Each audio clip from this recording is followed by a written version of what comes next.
Eu estava a pensar e quando nós olhamos a situação do nosso país, do nosso Brasil, e vemos e percebemos a realidade que estamos inseridos, nós buscamos, através da palavra de Deus, discernir e entender tudo isso. E a Bíblia, irmãos, nos mostra e nos revela por que o Brasil tem chegado à realidade que nós estamos a contemplar. Porque o mundo, o nosso mundo, esse nosso mundo que nós estamos vivendo, está vivendo esse caos.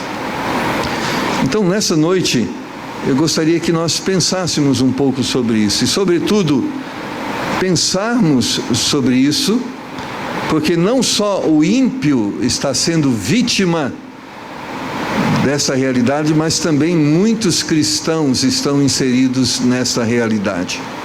Então, abra a sua Bíblia e nós vamos ler no livro de Tiago, capítulo de número 4, e nós vamos ler dos versos de número 1 a 10. Tiago, capítulo de número 4 e versos de número 1 a 10. E se você pode ficar em pé, eu convido você a fazê-lo para que nós possamos fazer essa leitura. Tiago, capítulo de número 4 e versos de número 1 a 10.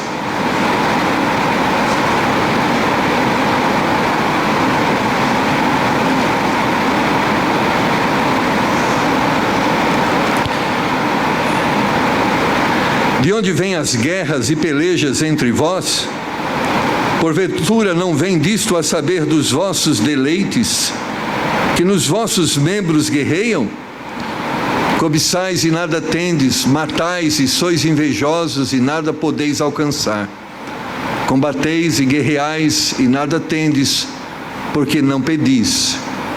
Pedis e não recebeis, porque pedis mal, para o gastardes em vossos deleites. Adúlteros e adúlteras, não sabeis vós que a amizade do mundo é inimizade contra Deus?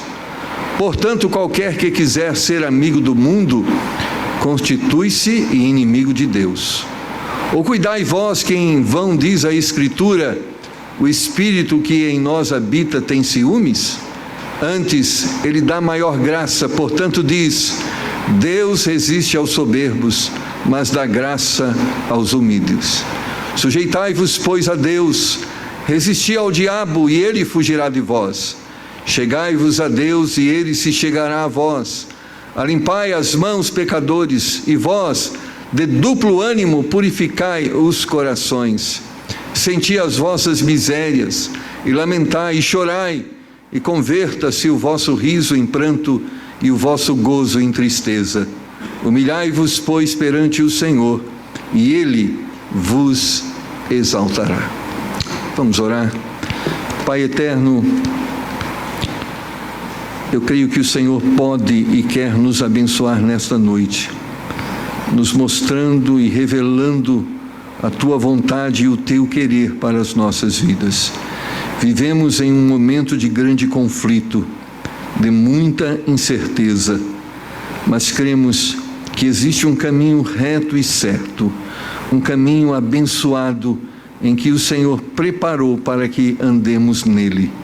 Então, nos dá nesta noite bom discernimento para podermos, ó Pai, escolher a boa parte, para podermos trilhar este caminho, para que ao fim possamos não só agradar o Senhor, mas sermos agradados pelo Senhor. Pedimos em nome do Senhor Jesus Cristo. Amém.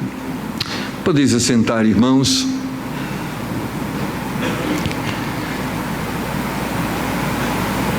Eu creio que nós vivemos uma grande crise de ética, de valores. Eu creio que uma crise que nos meus 50 anos ainda não tinha visto. Houveram outros momentos difíceis, Houveram outros momentos de grande dificuldade, e quem lembra do plano Collor, alta inflação chegando a 86% ao mês, mas a realidade onde nós estamos inseridos hoje é pior do que aquela, por incrível que pareça, porque é uma crise de legalidade, é uma crise de valores, é uma crise de ética. E quando nós observamos isso, tudo isso em conjunto e ao mesmo tempo, são elementos que propõem uma grande dor e uma grande destruição. Quando nós começamos a pensar aonde está a esperança, aonde nós podemos nos agarrar, e às vezes eu me vejo simplesmente pensando na viúva de Serepta, que tinha um pouco de pão e um pouco de azeite, um pouco de farinha, um pouco de azeite, e achando que faria a última refeição com seu filho e depois iria morrer, porque enfrentava uma grande crise. Mas a Bíblia diz que a farinha nunca acabou e o azeite nunca secou. Mas, irmãos, é importante que nós entendamos essa situação, para que nós possamos não nos envolvermos com ela, porque é triste percebermos que pessoas que se posicionam dentro desse contexto como cristãos, muitas vezes estão tão envolvidos quanto os não cristãos. Não é só os ímpios que estão vivendo essa crise de ética, de valores, de ganância, mas muitos que se proclamam cristãos também estão vivendo, estão inseridos nessa crise de ética e de valores. E a Bíblia diz que quando o sal não serve para salgar, não serve para mais nada, a não ser para ser pisado pelos homens. Quando nós vamos lá para 1 Timóteo capítulo 6, e versículos 6 a 10, nós cremos que o pecado não está na riqueza.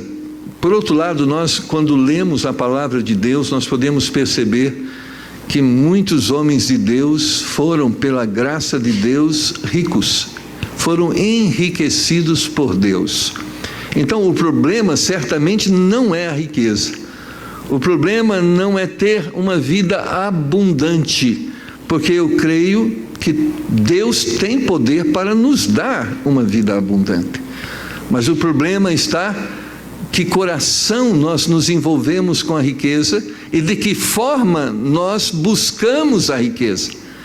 No livro de 1 Timóteo capítulo 6, versos 6 a 10, Paulo nos exorta dizendo: mas é grande ganho a piedade com contentamento, porque nada trouxemos para este mundo, e manifesto é que nada podemos levar dele. Tendo, porém, sustento e com que nos cobrirmos, estejamos com isso contentes. Mas os que querem ser ricos caem em tentação e em laço e em muitas concupiscências loucas e nocivas, que submergem os homens na perdição e ruína. Porque o amor ao dinheiro é a raiz de toda a espécie de males, e nessa cobiça alguns se desviaram da fé e se transpassaram a si mesmo com muitas dores. Tanto o texto de Timóteo quanto o texto de Tiago não foram escritos para o ímpio, mas foram escritos para os cristãos. Deus estava como a dizer: o mundo realmente ama o dinheiro, ama a riqueza, o mundo é cobiçoso, o mundo é ganancioso, o mundo é movido a vaidades. Mas o Senhor nos diz: mas o cristão não. O mundo ele procura a qualquer custo satisfazer estas vaidades. Ele procura de todas as formas, não importando se elas são nocivas, não importando se elas prejudicam o semelhante, não importa se elas vêm por meio ilícito. O mundo não pensa nessas coisas, ele simplesmente pensa em satisfazer os seus desejos. Mas ele diz, os cristãos não devem ser assim. Tempos atrás nós vimos um dos senadores da República que o Ministério da Justiça foi lá, a Receita Federal, e confiscou muitos dos seus bens. E é interessante que muitos desses seus bens eram carros luxuosos que só serviam para ostentação, e carros que muitas vezes nem rodavam. Então, irmãos, é muito importante. Eu falo assim que não existirá esperança para esta realidade se os cristãos não agirem diferentes que o mundo está agindo. Ou seja, se não existir um grupo de pessoas que pensa de uma forma diferente, que age de uma forma diferente, que busca valores mais altos, certamente não existirá esperança para o nosso mundo. Eu creio que nós, os cristãos, devemos promover um movimento de ética.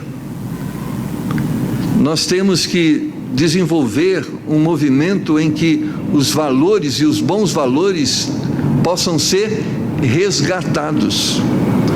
Porque muitas vezes, dentro dessa realidade, nós somos tentados a nos comportarmos de forma semelhante. A Bíblia afirma que uma das coisas que mais tira o nosso sono e a nossa paz são as preocupações com as coisas deste mundo. E é verdade.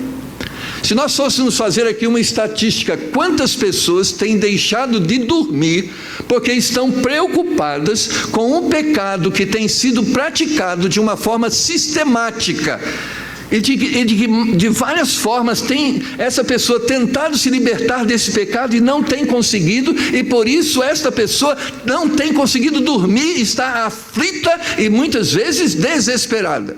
Quantas pessoas estão vivendo essa realidade? Mas quantas pessoas estão preocupadas? Que comeremos? Que beberemos? Que vestiremos? E a casa? E a prestação? E as dívidas, e as circunstâncias financeiras difíceis? Na realidade, nós vamos perceber que o que tem tirado o sono das pessoas são as inquietações.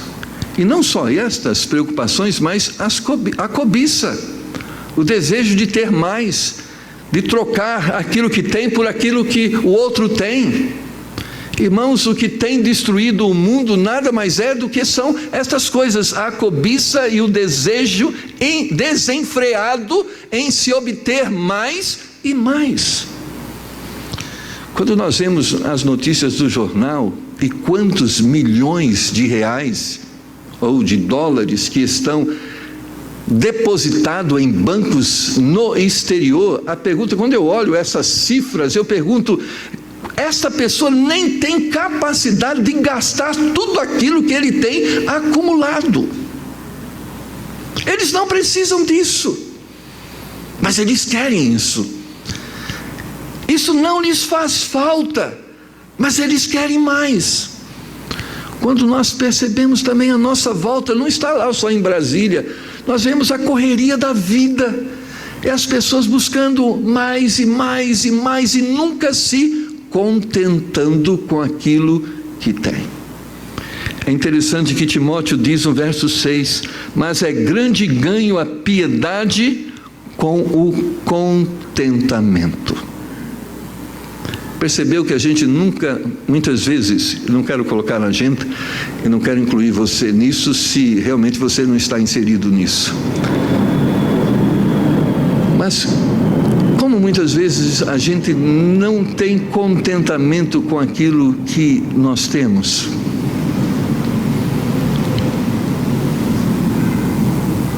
Temos a camiseta, branca, preta, amarela, mas não temos a beija, rosa, marrom. Temos o sapato XYZ, mas não temos o H. Nós temos a casa, mas ela não tem um quarto tão grande. Nós temos uma cama, mas ela não é king size.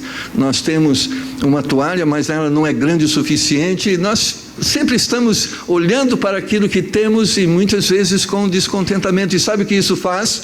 Faz com que a gente busque isso e muitas vezes somos tentados a alcançar isso de formas ilícitas. Tiago diz que os nossos problemas vêm do prazer que alimenta a inclinação carnal do nosso corpo. Irmãos, existe uma guerra que nós estamos inseridos contra nós mesmos, porque a nossa carne tem prazer nestas coisas. Muitas vezes a nossa carne se realiza nestas coisas. Por exemplo, uma Ferrari que custa, nem sei quanto custa uma Ferrari hoje. Se você comprar uma Ferrari, você vai ter um grande problema. Não é que o carro não é bom, maravilhoso, ele o é. Você não vai conseguir andar em São Paulo.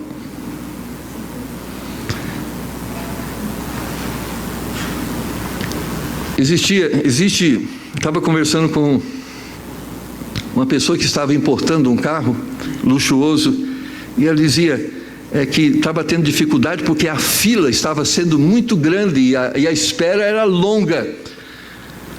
E por que as pessoas buscam isso simplesmente para o quê? Por vaidade. Nada contra ter o que as pessoas querem ter, mas muitas vezes o pior é como elas conquistam isto. Nosso corpo, ele procura vender para nós a ideia que nós vamos ser felizes se nós tivermos agora o sapato amarelo.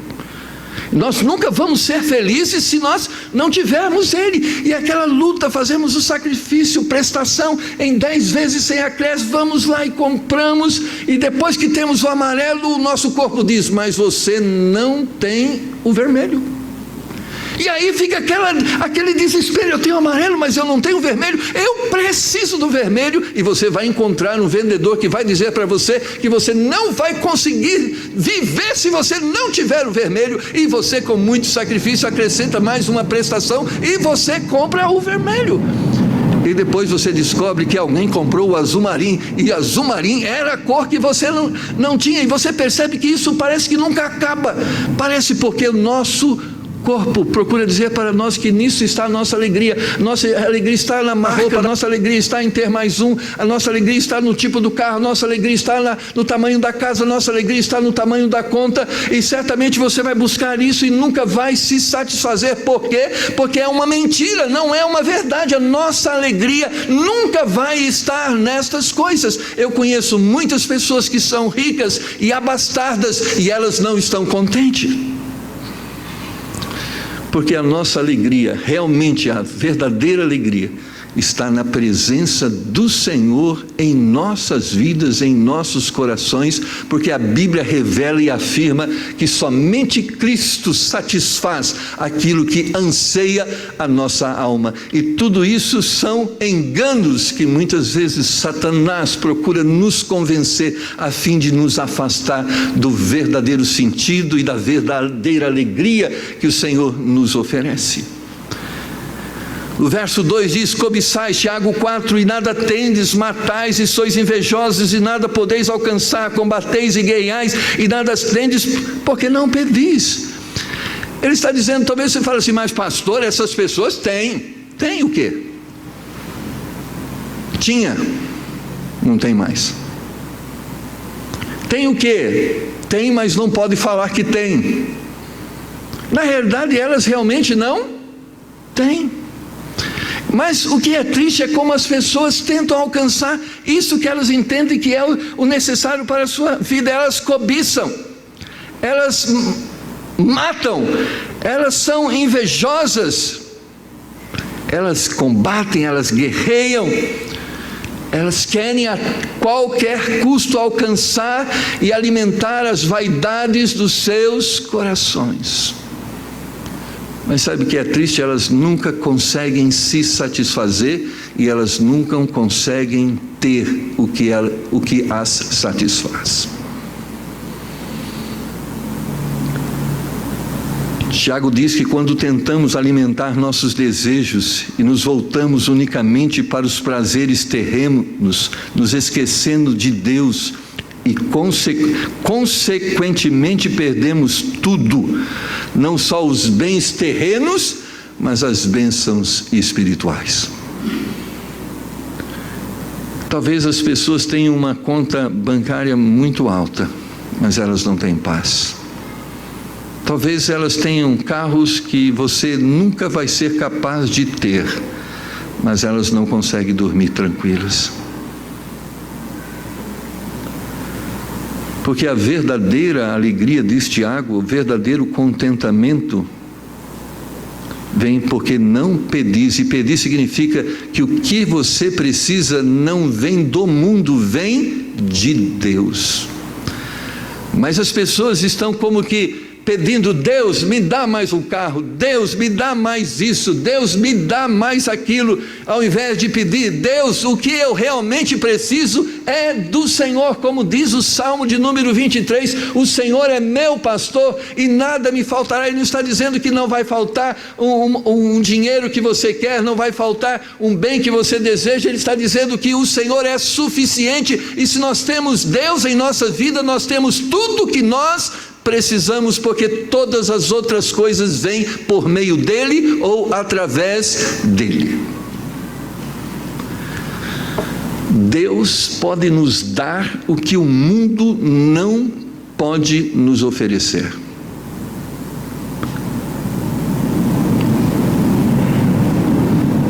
Tiago, versículo 3 diz: pedis e não recebeis, porque pedis mal, para gastardes em vossos deleites. Ele está como a dizer, o que você está pedindo para ele, quando você pede, aqui está dizendo de pessoas religiosas, de que estão diante de Deus, realmente pedindo: Deus me dá, Deus me dá, Deus me dá. Realmente você está pedindo, mas você não vai receber, porque há um conflito de valores dentro do seu coração. Qual é o conflito de valores? O que você está pedindo, o que você entende que vai ser a sua alegria, vai ser a sua realização, Deus está dizendo, ele não vai te dar, porque isto não é a sua realização. Lá em 1 Timóteo,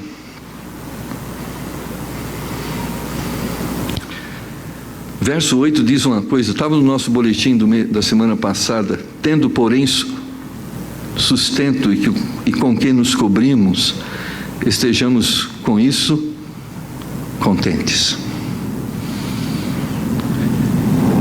Como que a Bíblia está dizendo, o que você está precisando, de essa paz que você está buscando, esta alegria que você está querendo experimentar, esta realização que você anseia para você. Ele está dizendo, se eu te der um carro, isso não vai te resolver. Se eu te der mais R$1.000 no seu salário, não vai te satisfazer. Ele está dizendo, sabe o que você precisa? É de mim, é da comunhão comigo. Porque, irmãos, quando Adão e Eva viviam na presença de Deus, em comunhão com Deus, eles tinham tudo que eles precisavam ter. Mas observa, quando eles quiseram ter, quando eles quiseram satisfazer a vaidade, Satanás disse: olha aqui esta fruta, ela é maravilhosa. Ela falou: realmente ela é muito bonita. Olha, ela é uma fruta que você deseja. Realmente eu desejo, eu preciso ter isso. É como que Eva chegou: eu não vou conseguir ser uma pessoa realizada se eu não comer essa fruta. E o Satanás diz: é verdade, você não vai se realizar, porque o que você tem não é tudo que você podia ter.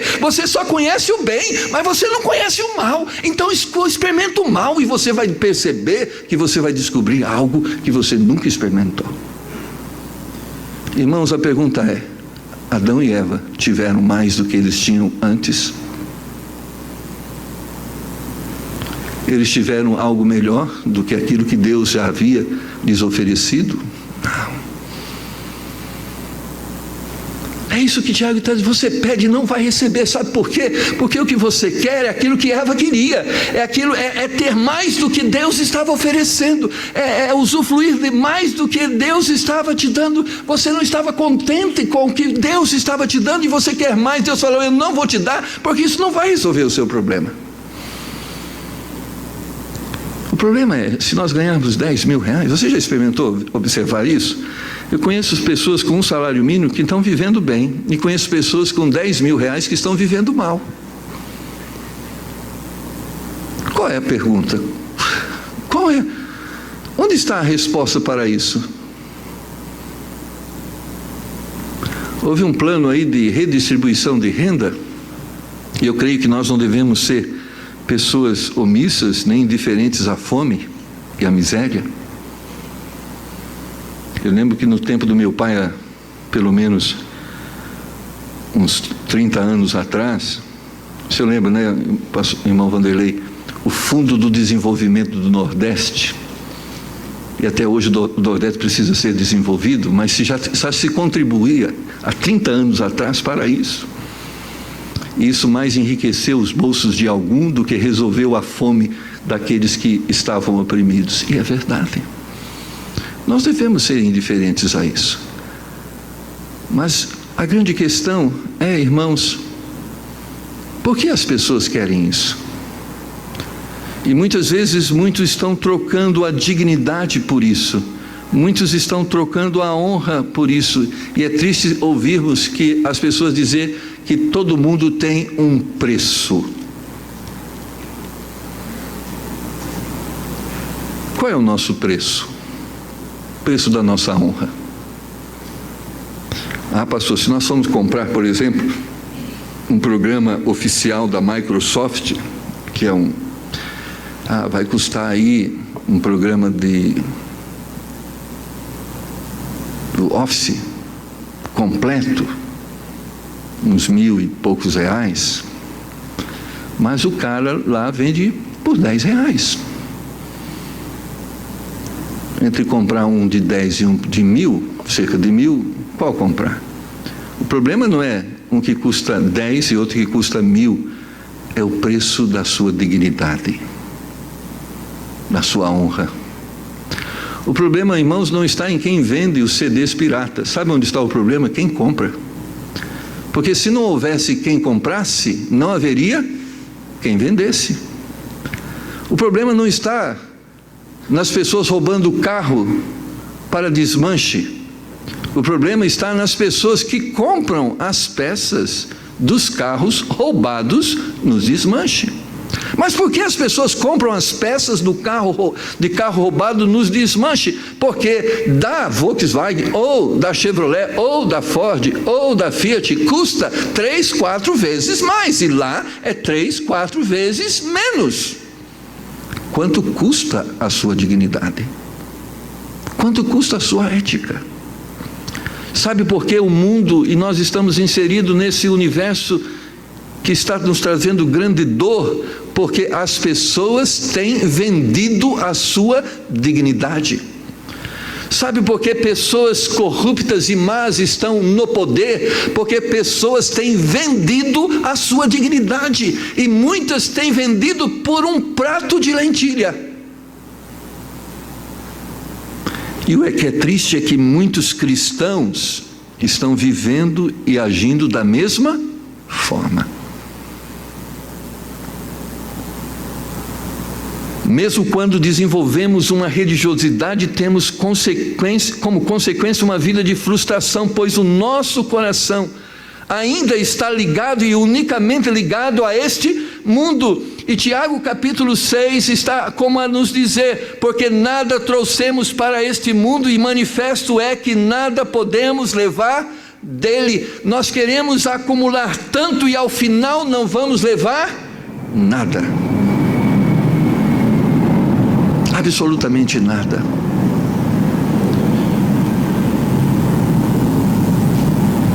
Mas por que nós somos tão cobiçosos, muitas vezes, para nos assemelharmos às pessoas do mundo? Por quê? Porque existe uma mentira que Satanás tenta apregoar. que pessoas bem-sucedidas no mundo são pessoas que têm grandes casas, carros. Irmãos, que bênção se Deus nos der grandes casas, amém? Spurgeon falava assim: se um dia te pedirem para tocar uma trombeta de chifre de carneiro, toque, mas te oferecerem uma trombeta de prata, prefira esta. Ele dizia: nada contra a riqueza, amém? Que todos pudessem estacionar os seus BMWs aqui na igreja, amém? Nada, não é isso que nós estamos dizendo, porque Paulo está dizendo: o problema não é o dinheiro, mas é o amor ao dinheiro, e o amor ao dinheiro leva as pessoas a toda a espécie de males, e nessa cobiça, diz o verso 10 de Timóteo 6, muitos se desviaram da fé e se transpassaram a si mesmo com muitas dores. O mundo vem dessa ideia de que você é uma pessoa bem-sucedida se você ostenta. Mas o que é uma pessoa bem-sucedida segundo a palavra de Deus? Sabe, uma pessoa bem-sucedida segundo a palavra de Deus é uma pessoa que segue e vive os mandamentos do Senhor. Essa é uma pessoa bem-sucedida. O que é ser bem-sucedida? É um dia chegar diante de Deus e ter sido julgado fiel para com aquilo que Deus exigiu, para com aquilo que Deus ensinou, para com aquilo que a palavra de Deus propôs. Os egípcios achavam, como também os vikings, eles achavam que eles alcançavam a eternidade. E é interessante, os vikings, quando cremavam ou enterravam seus mortos, eles colocavam moedas nos olhos, como que para comprar aquele que eles iam enfrentar, para que eles pudessem adentrar o céu. Os egípcios eram enterrados com toda a sua fortuna, e depois os arqueólogos descobriram os túmulos e ficaram com a fortuna, porque a eternidade não usufruiu e não quis aquela fortuna, e Deus não é comprado pela riqueza. Nós não podemos dizer que somos espirituais, porque existe até uma visão aí que as pessoas estão passando no meio das igrejas: olha, se você não é rico, se você não é próspero, você está em pecado. Se você não tem alcançado uma vida de prosperidade, então você está distante da vontade de Deus, porque Deus, Ele tem ordenado bênção para você. Irmãos, Jesus disse que os pobres nós sempre teríamos entre nós. Ele não disse que todas as pessoas seriam ricos, Ele disse que alguns seriam senhores e outros seriam servos, e cada um deveria viver segundo aquilo que Deus havia proposto. E se Deus te colocou como Senhor, Ele quer que você seja um bom senhor, um bom chefe, um bom dono de empresa. Se Ele te colocou como servo, que você seja um bom servo, mas Ele diz que a viúva vai ter o que comer, e aquele que é chefe vai ter o que comer, e é isso que Deus diz, porque o que você precisa, o que nós precisamos, é ter aquilo que cobre os nossos corpos, é ter aquilo que alimenta o nosso coração, e a Bíblia diz que nada disso vai faltar para aqueles que realmente buscam o Senhor, e nós não precisamos nos render a todas essas questões que o mundo tenta nos oferecer, porque o Senhor é capaz de nos suprir, e nós não precisamos pecar contra Deus para termos o que nós precisamos ter.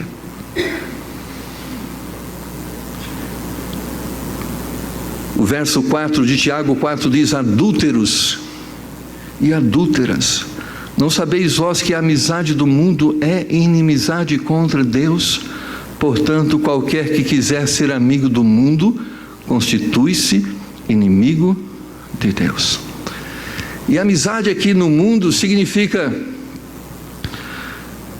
quando nós entendemos que o prazer está nas coisas terrenas, nós estamos como que trocando Deus, dizendo: Deus não me é suficiente, a alegria que provém dele não me completa, o que Deus tem me dado não é o que eu gostaria de ter. Então você se afasta de Deus e procura se aproximar do mundo, dizendo: é nisso que está a minha alegria, é nisso que está o meu prazer. É como a mulher de Ló. Deus estava oferecendo a ela libertação, Deus estava oferecendo a ela salvação, Deus estava poupando ela da destruição, mas o seu coração ainda estava ligado em Sodoma e Gomorra. Deus disse para ela: não olhe para trás, não olhe para estas coisas, olhe para a salvação que está diante de você. Mas ela estava com o seu coração lá, e a Bíblia diz que ela se transformou em estátua de sal, porque ela não queria afastar o seu coração dos prazeres que existia no mundo.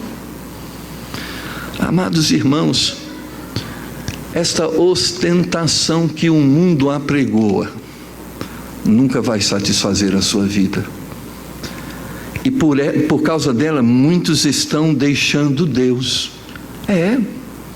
Eles não têm tempo para orar, eles não têm tempo para ler a Bíblia, eles não têm tempo para comungar em uma comunhão eclesiástica. Sabe por quê? Porque o desejo, a cobiça, a vontade de ter mais, tira deles o tempo, tira deles a oportunidade de cultuar ao Senhor, tira deles a oportunidade de receber do Senhor. Eles acham que vão alcançar com as suas próprias mãos, eles acham que o que eles precisam, eles podem com os seus próprios méritos ter, e eles com seu esforço vão obter. Eles estão dizendo: eu não preciso de Deus, eu tenho capacidade suficiente. Você fala: mas eu nunca disse isso de Deus. Quem sou eu para dizer que eu não preciso de Deus? Você está orando? Você está lendo a palavra? Você está buscando as oportunidades que Deus tem te dado para ser edificado pelo corpo de Cristo? Se você não está tendo tempo para estas coisas, você está trocando Deus, sim. Você está sendo soberbo, sim. Porque quando nós entendemos que as nossas bênçãos vêm de Deus, nossos joelhos vão estar dobrados diante da sua presença. Quando nós entendemos que a sabedoria que nós precisamos não é aquela que está na escola, mas aquela que está na palavra de Deus, nós vamos ter tempo para nos debruçarmos na palavra de Deus e nos enriquecermos com a sabedoria que vem do céu. Quando nós entendemos que realmente Deus nos completa através dos dons e talentos que Ele tem dado aos nossos irmãos, nós vamos ter tempo para estarmos orando junto com outros irmãos e ouvindo a palavra de Deus através dos lábios de outros irmãos, porque nós entendemos que as nossas bênçãos vêm de Deus. Mas quando nós entendemos que não vem de Deus, não necessariamente vem de Deus, nós não vamos ter tempo para estas coisas. Porque essa é a verdade. Quando não temos tempo para Deus, significa que nós estamos buscando alcançar a nossa satisfação fora de Deus e longe de Deus. Essa é a exortação de Tiago. Verso 5: e cuidai vós que em vão diz a Escritura, o Espírito que em nós habita tem ciúmes. Ou seja, Deus quer que nós sejamos exclusivamente dele. Deus quer que todas as bênçãos que nós necessitamos venha direto dele. Deus quer nos alimentar, Deus quer nos satisfazer. É como que ele está dizendo: quando o cônjuge vê que o outro marido ou a outra esposa do outro casal é aquele que pode te dar, ou aquele solteiro, quando ele diz: eu não quero você, eu quero o outro, porque o outro vai me dar. É como diz assim: quando você olha para o mundo e diz que é o mundo que vai te alegrar, você está traindo Deus. Ele não está falando para o ímpio, ele está falando para o cristão. Talvez você diz: mas Deus não me dá o que eu quero. Irmãos, muitas vezes Deus não vai te dar o que você quer, é verdade, mas Deus vai dar o que você precisa, isso é verdade. Eu não sei o que você quer, talvez os seus sonhos sejam grandes, talvez Deus possa confirmá-los e dá-los a você. Mas se a vontade de Deus for diferente, não se preocupe, você vai ter o que você precisa. E o que você precisa? O que você precisa? Começa a pensar o que você precisa. Quando você começa a pensar no que você precisa, você vai descobrir que você tem. Você tem. Você não está dormindo debaixo da ponte. Você não está mendigando o pão. Você tem uma roupa para se vestir. Você tem um pão sobre a sua mesa. Então Deus tem nos dado o que nós precisamos. Mas por que tantas aflições e inquietações? É porque muitas vezes não reconhecemos a graça divina que se manifesta diante de nós. E nós temos o mesmo pecado muitas vezes do que o povo lá de Israel, os peregrinos no deserto. Deus mandava o maná, mas ele falava, mas não mandou a carne. Eu quero carne, eu quero carne. Eu estou cansado de pão, todo dia pão, 40 anos, pão. Irmãos, o problema não é o pão, porque o pão os alimentava, o pão deixava eles fortes, eles estavam saudáveis, eles estavam pessoas com tudo perfeito, o corpo não estava perfeito, eles não inchavam, eles não adoeciam. Deus estava dando a eles o que eles precisavam, mas eles queriam carne. Tem pão, mas não tem carne. Irmão, se Deus tem dado pão, amém, é o suficiente. Deus entende que é o suficiente, porque se você precisa de carne, Deus manda carne. Mas Deus só está mandando, se contenta, é o que você precisa. Depois da carne, eles estavam melhores de saúde? Depois da carne, eles ficaram pessoas mais contentes, irmãos?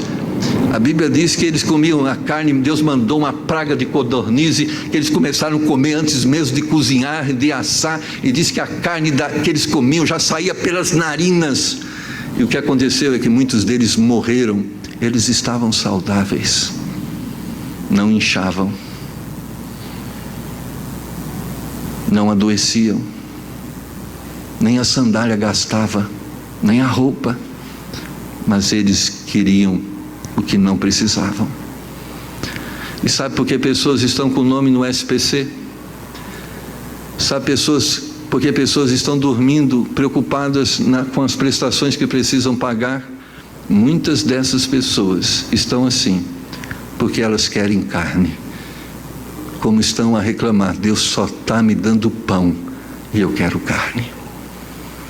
E por isso muitas delas vão adoecer, porque querem o que não precisam, porque Deus já lhes tem dado o suficiente. A Bíblia diz no verso 5 que Deus tem ciúme, Ele não quer nos dividir. Ele está dizendo, eu te dou tudo que você precisa. É como o marido dizendo à esposa, não precisa olhar para outros homens, eu lhe serei suficiente.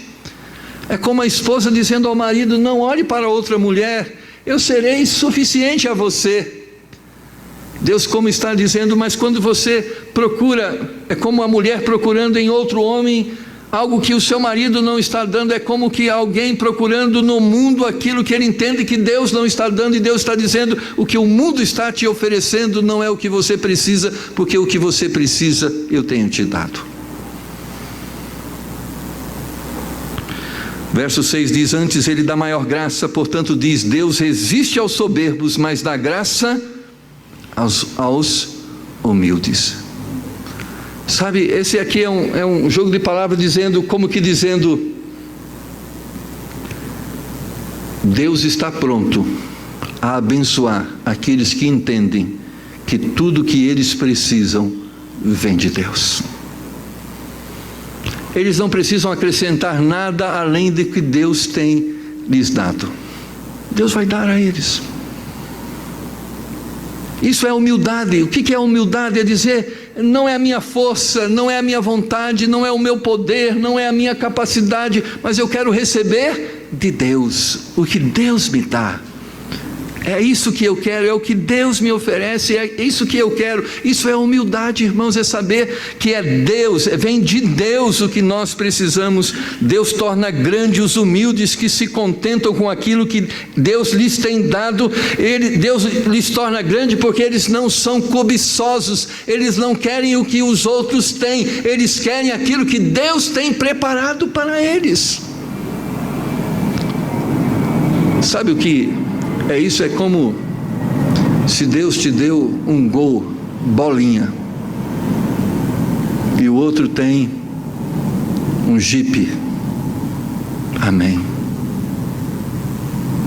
Que bênção, Deus deu um Jeep para ele, mas Deus deu um Gol para mim. Aleluia. Eu tenho o que eu preciso e ele tem o que ele precisa. Ou seja, não é cobiçoso naquele sentido que agora, a partir de hoje, humildade significa isso: todo mundo vai ter Gol, bolinha 2002. Isso não é humildade. Humildade é isso: eu estou contente com o que Deus me deu, e eu não vou abrir mão dos valores, da ética, para ter mais do que Deus me deu. Eu vou me limitar ao que Deus está me oferecendo. Verso 7 diz: sujeitai-vos, pois, a Deus, resisti ao diabo, e ele fugirá de vós. Irmãos, não pense que isso não é uma batalha espiritual. Quantas vezes você já chegou em casa e aquela batalha, você passou lá no shopping, estava lá a loja, não perca, liquidação, 80% de desconto, compre agora, ou você nunca vai poder comprar. Você conta 2 mais 2 mais 4, não posso, mas fica aquela luta: 80%, é uma chance, é agora ou nunca, compra, mas eu já estou apertado, o cartão está estourado, mas é 10 vezes sem acréscimo, mas eu preciso chegar a fazer a conta. Não vai fazer compra, não vai fazer conta, senão você não compra, você vai perder a oportunidade. Não faça conta, compra que depois Deus abençoa e te ajuda a pagar. Irmãos, e você compra, e depois paga 18% de juros no cartão de crédito, porque você ia pagar o cartão e não conseguiu pagar tudo, e agora aquilo que tinha 80% de desconto, você devia 100 no cartão de crédito, agora deve R$2.000, e você entra com um processo contra o banco e contra o cartão, porque acha que os juros é abusivo. O problema não é que o juro é abusivo, você comprou mais do que você podia pagar. Porque se você compra o que você pode pagar, os juros nunca vai ser abusivo. Vai ser? Não. O diabo, irmãos, quer nos envolver nessas armadilhas. Ele quer tirar sua paz. Ele quer fazer com que você durma preocupado. Ele quer que você fique aflito. Ele quer incomodar o seu coração. Ele desvia o seu olhar para o vizinho, para a amiga. Você viu a roupa nova que ela comprou, está na igreja. E rapaz, eu preciso comprar uma roupa, vai ficar feio para mim, todo mundo de roupa nova e só eu de roupa velha. Irmãos,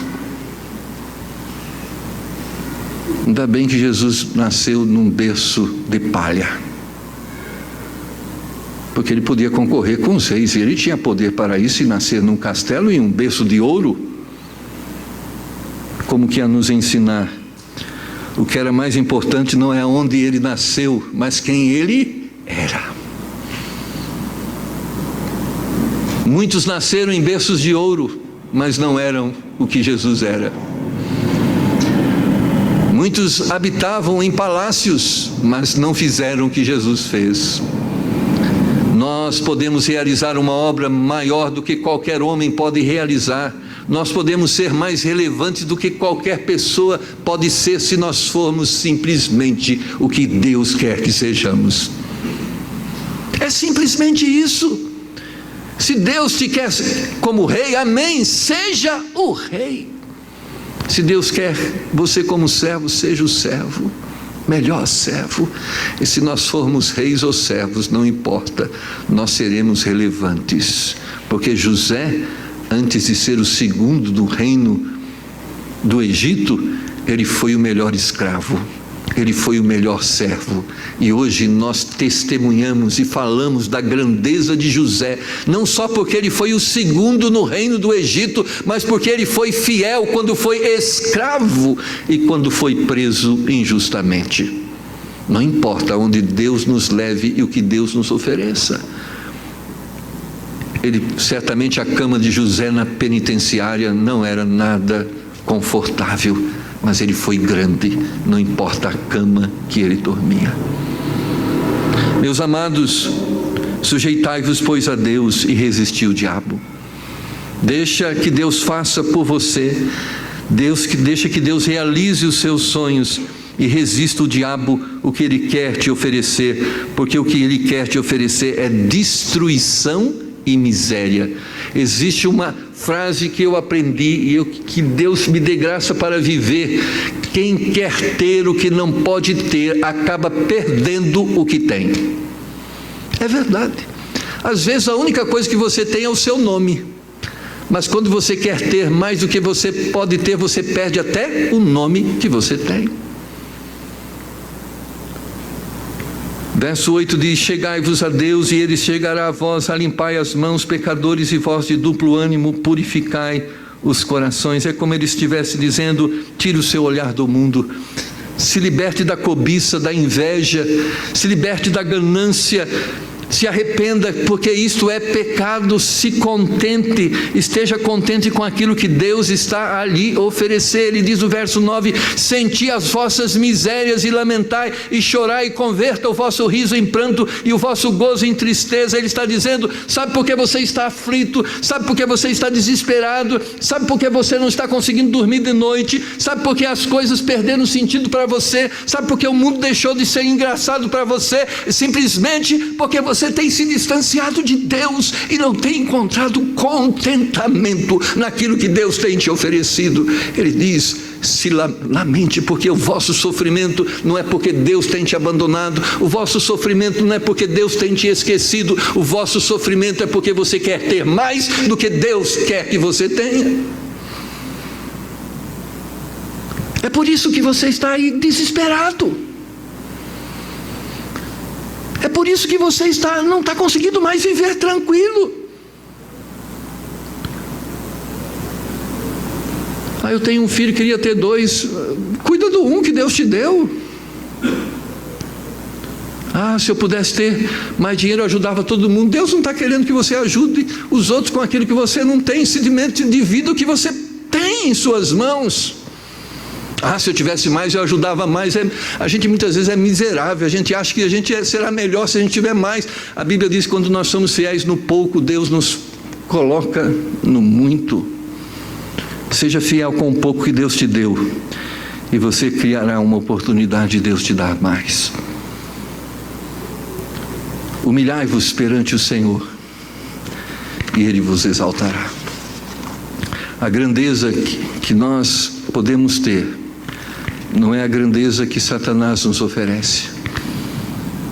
Porque Satanás chegou para Jesus e disse: Jesus, vem aqui, tu vai morrer naquela cruz para conquistar o mundo. Não é verdade? Eu posso te dar o mundo agora. Está vendo esses reinos aqui? É meu, eu posso lhe dar. Simplesmente dobre os seus joelhos diante de mim, me adore, e você será senhor desse mundo.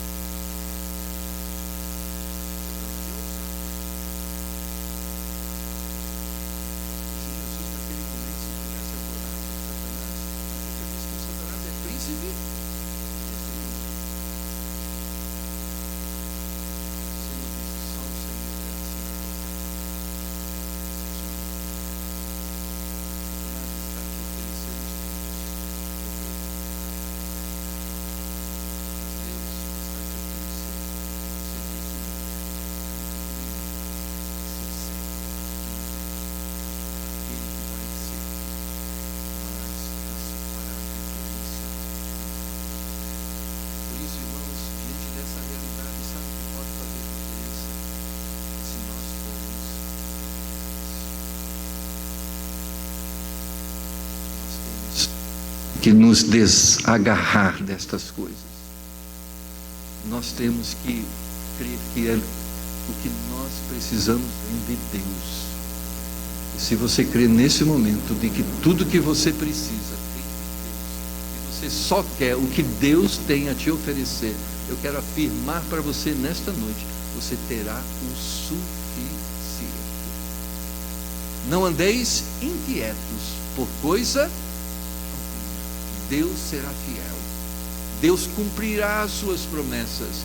Nós teremos abrigo para os nossos corpos, nós teremos roupa, nós teremos alimento sobre a nossa mesa, porque Deus prometeu que isto Ele nos daria, e eu creio que Ele vai nos dar. Mas se você quer aquilo que Deus não está te dando e não vai te dar, nisto estará a sua destruição. Vamos orar. Deus, eu sei que o inimigo tem procurado de todas as formas nos destruir. Muitos estão destruídos eticamente, muitos estão destruídos fisicamente, muitos estão destruídos financeiramente, porque muitas vezes querem ir além do que Deus quer nos oferecer. Mas nessa noite nós queremos refletir e pensar de que forma nós temos nos comportado. Nós temos realmente nos contentado com aquilo que o Senhor tem nos oferecido. Nós temos reconhecido a Tua graça nas nossas vidas. Nós realmente somos gratos a cada dia por tudo que o Senhor tem dado. Mas talvez existam pessoas aqui que estão a pensar: poxa, eu sempre quero ter além do que eu posso ter. Eu sempre estou a pensar além das minhas possibilidades. Eu sempre estou a lamentar porque não sou o que outros têm sido. Senhor, essas pessoas estão se tornando presas fáceis para o diabo. E o diabo está de todas as formas procurando afastar essas pessoas do Senhor. Está procurando de todas as formas afastar essas pessoas dos bons valores, da ética. Essas pessoas estão sendo seduzidas à corrupção. Mas, Pai, isto é a conduta dos homens do mundo. Não deve ser a nossa conduta. Eu creio que pode haver esperança para o nosso país, se pessoas começam hoje a dizer: tudo que eu preciso é aquilo que Deus tem me oferecido, e eu não preciso ter além do que Ele tem me ofertado. Ó Pai, nos ajuda nesta manhã a resgatarmos um espírito de contentamento. Que hoje nós possamos ser agradecidos ao Senhor por aquilo que o Senhor tem nos dado. Que o Senhor nos liberta de toda cobiça. Que o Senhor, pela sua graça, nos liberta da inveja. Que o Senhor nos liberta de todos os sentimentos e desejos que têm o poder de destruir a nossa paz. Ó Pai, o Senhor não quer que nós percamos o sono. O Senhor quer que dormamos em paz. O Senhor não quer nos fazer vítimas dos predadores financeiros. O Senhor quer, através de nós, testemunhar ao mundo que o Senhor é suficiente na vida daqueles que te buscam. Então, Pai, pedimos que nessa noite possamos ser instrumentos de testemunho para o mundo de que o que realmente nós precisamos é do Senhor e daquilo que vem do Senhor. Nos ajuda, Senhor, a sermos pessoas humildes para aceitarmos esta proposta que o Senhor nos oferece. Nos liberta da soberba e nos faz querer ser mais grande do que o Senhor planejou que sejamos. Ó Pai, nos ajuda. Nós estamos orando nesse momento. Deus, o Espírito Santo tocou no seu coração de alguma forma, e você gostaria que Deus te ajudasse a se libertar de algo que está te afastando de Deus, está destruindo a sua vida, e você gostaria que Deus te libertasse nessa noite. Eu quero orar com você. Levanta a sua mão e diga: pastor, ore por mim. Deus tocou no meu coração. eu quero que Deus me ajude a mim. Deus tocou no meu coração, eu quero que Deus me ajude. Eu não quero ser mais, eu só quero ser o que Deus quer que eu seja. Eu não quero ter mais, eu só quero ter o que Deus quer que eu tenha. Eu quero me libertar de que eu serei feliz sendo o que os outros são. Eu quero simplesmente ser o que o Senhor quer que eu seja. Se o Senhor quer que o meu ministério seja numa prisão, eu quero ser o melhor prisioneiro. Se o Senhor quer que o meu ministério seja no palácio, eu vou ser o melhor lá no palácio. Eu só simplesmente quero ser o que o Senhor quer que eu seja. Levante a sua mão e quero. Ó Senhor, nós estamos diante do Senhor, nesse mundo de tanta pressão, onde Satanás de todas as formas quer nos fazer comer do fruto proibido, quer nos fazer experimentar além do que o Senhor tem nos oferecido. Nós pedimos a Tua providência, Senhor, nessa noite, que em nome do Senhor Jesus, o Senhor venha nos libertar de todos os sentimentos e desejos que tem o poder de nos afastar do Senhor e da sua vontade. Ó Pai, nos dá nesta noite um espírito de contentamento, de gratidão. Se de alguma forma temos andado longe do Senhor, se de alguma forma temos desprezado aquilo que o Senhor tem nos oferecido, ó Pai, nós queremos nesse dia dizer: ó Senhor, Tu és tudo que eu preciso. Tu tens tudo que eu necessito, e eu quero dizer que eu estou contente e estarei contente com aquilo que o Senhor me der.